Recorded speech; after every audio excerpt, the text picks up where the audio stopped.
Well, the constant anxiety and strife of the ongoing culture wars is something that stays with us all the time, and sometimes when these two forces come into contact, the results can be fairly spectacular.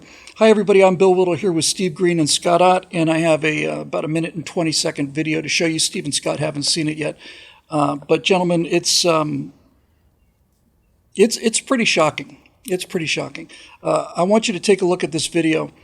It's a video where a Black Lives Matter protest ran into a Black Lives Matter counter protest. So here's the video. Too black, too strong. Too black, too strong. Too black, too strong. Too black, too strong. All about it.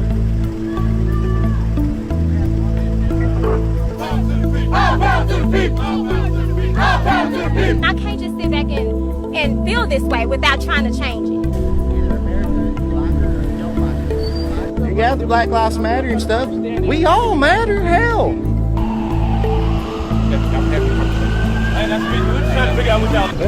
We all on board. Keep it now, brother. Yes, sir, bro. Come on, man. We all, bro. Y'all, brothers. This is how you kick down the wall. This is how you kick down the wall. Yes, sir. I'm Cody, nice to meet you. It's time for us to stop this today. No more walls. Today, we're going to show the rest of the country how we came together. Everybody get it in here, man. Everybody get it in. Everybody get it in. Everybody get it in, man. Everybody get it in. And I thank you so much, as I am so humble that you allowed us to come a long time ago. And that today, I pray again, thank you so much. I pray that everybody makes it. Amen. Amen. Wow. So the title of that is What They Fear More Than Anything. And I think that's actually an interesting title. I know there's some people who feel like, there are no kumbaya moments, and any compromise with the other side is a compromise with evil and so on. But I saw this video and I was just enormously relieved. And that's just really the only word for it. It made me feel good.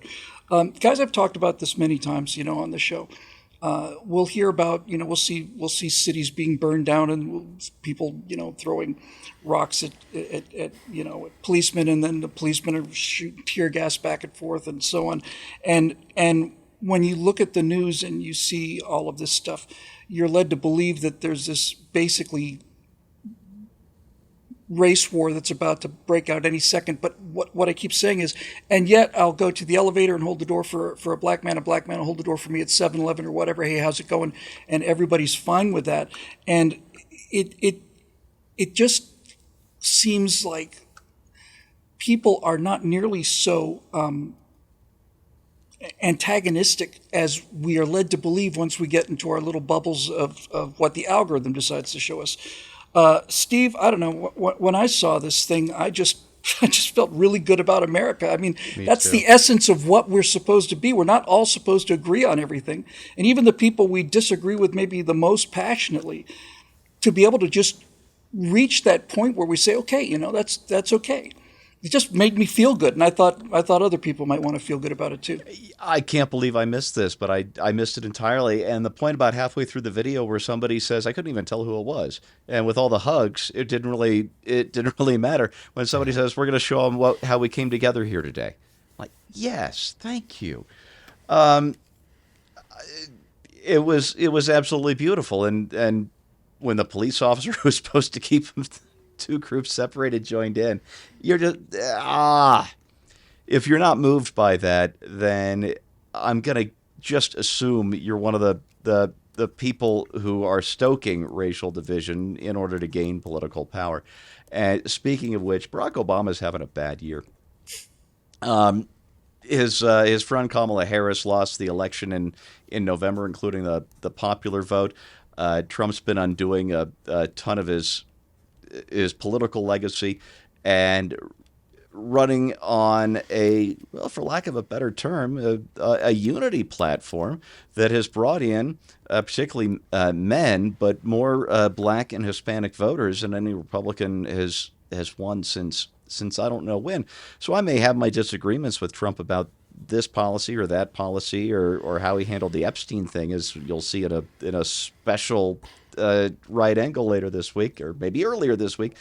On the whole, this idea of appealing to all Americans across cultural and racial divides is something that everybody should be praising Donald Trump for, except for, as I said, the people who would stoke racial division to divide and conquer us. And I've been very, very worried since 2009 that this was the future of the country. After my childhood, which started in the 70s, watching those trend lines all move in the right direction when it came to race relations. I'm not saying things were perfect or anything, but they were trend definitely lines better.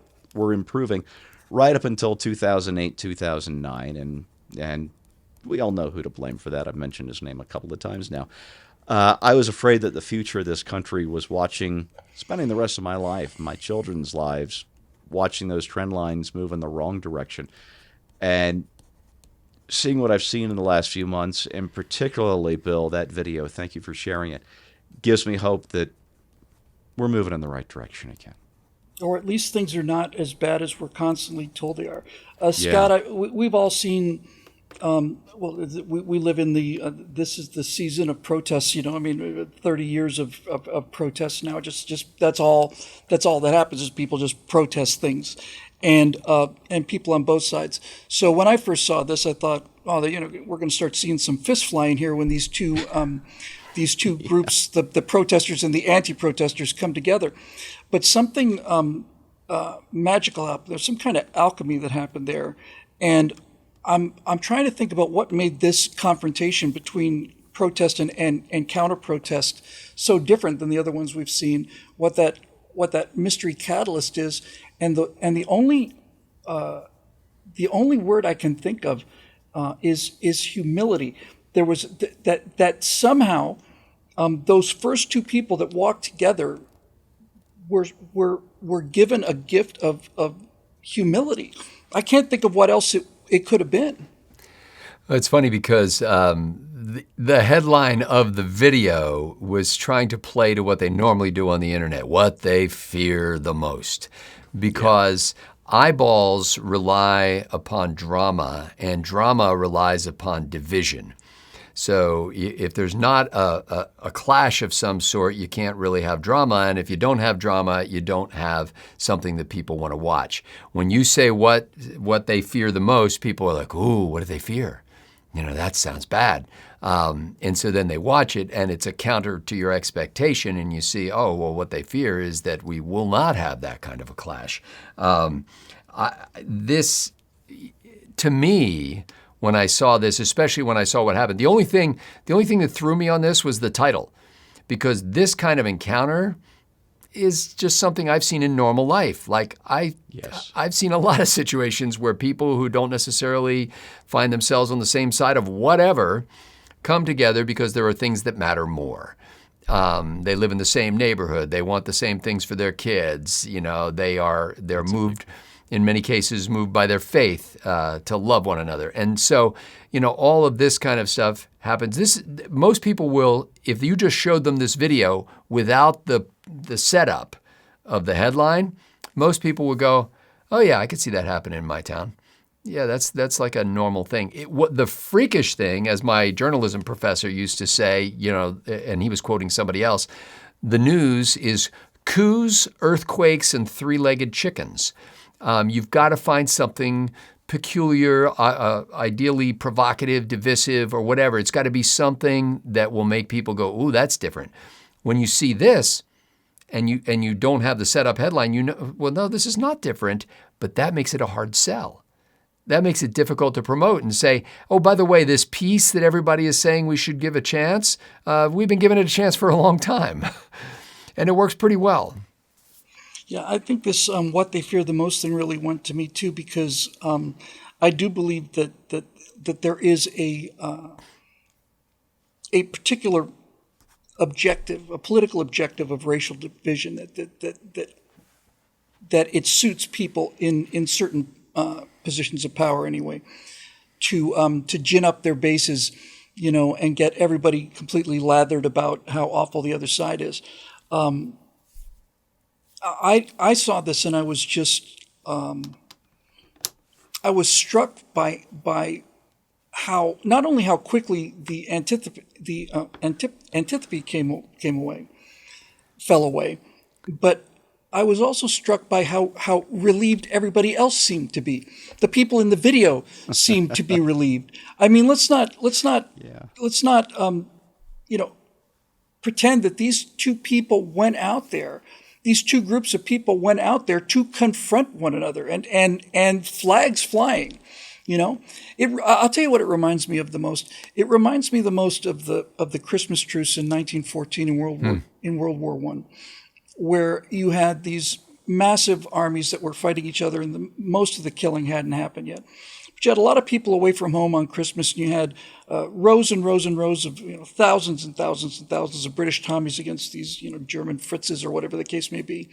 And on Christmas, they were just both overcome by this sense of, we don't have to be here killing each other. And they went out and started playing soccer, and they had this game, and they were exchanging food and newspapers and all the rest of it.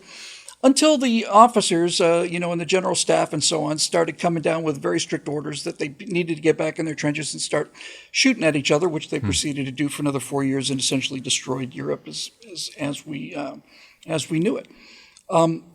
There is a common humanity that exists in everybody, and all I really wanted to say about this, other than to show it to you, was when you let the passion of your opinions overwhelm your fundamental humanity and your ability to see things from other people's point of view, no matter what side you think you're on, you're in real trouble. And much evil has come from that place. The ability to, I don't suspect, I think the salient point here is that after these parties went home, I don't suspect that either one of them changed their political opinions, but I do believe they changed what they think the motives or the quality of the people that they were going up against, were made out of, and that is a huge step in the right direction. E pluribus unum is not an easy formula to follow. Yeah. It's not an easy blend. Out of many, one means that there's going to be an awful lot of conflict and an awful lot of friction and an awful lot of everything. The entire idea of America is that you should be able to put all of those legitimate differences, and you should fight for those differences and fight for the things you believe in, but that there should be some sort of super objective beyond that.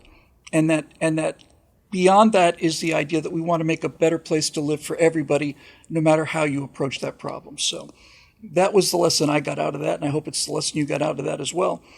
Things are not as bleak as they seem, and the humanity of the individual person will often triumph over the passions of their ideology.